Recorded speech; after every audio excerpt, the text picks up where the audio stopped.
I'm David Ferriero, Archivist of the United States. Across the street from the National Archives building in Washington, D.C. stands a monument to the Grand Army of the Republic, the GAR, the most important American veterans organization of the 19th century. Memorial Day owes its origins to the GAR.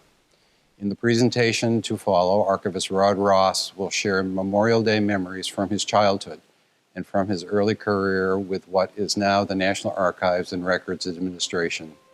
Of the millions of pages of federal records held by the National Archives, Rod has chosen to highlight a single page from the compiled service record of a Union Civil War soldier.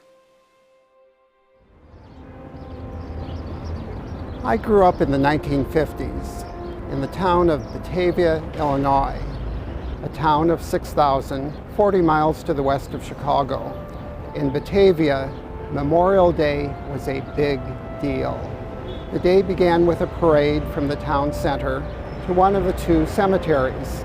At the cemetery, the service always included a reading of GAR General Order 11, an 1868 proclamation by the organization's commander, John A. Logan.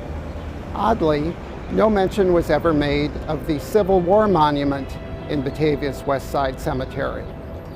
Now, I joined the staff of the National Archives in 1977, and the following year, I returned to Batavia as a Memorial Day speaker.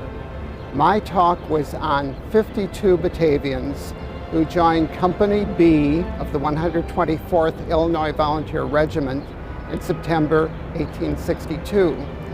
For that talk, I did research at the National Archives using Civil War military records.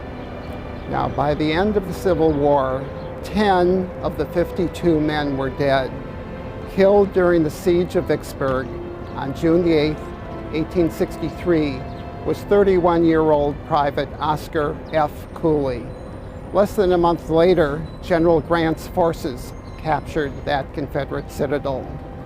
Cooley's name and the names of other Batavians who fought in the Civil War for the Union are inscribed on the base of Batavia's Civil War monument.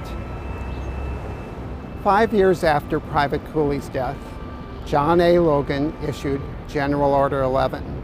I close in quoting 4 sentences from that Grand Army of the Republic General Order. For this is why we have Memorial Day.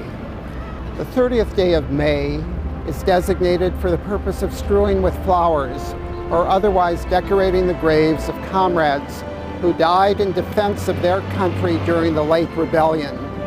Their soldier lives were the reveille of freedom to a race in chains, and their deaths a tattoo of rebellious tyranny in arms. We should guard their graves with sacred vigilance. Let no vandalism or avarice or neglect, no ravages of time, testify to the present or to coming generations that we as a people have forgotten the cost of a free and undivided republic.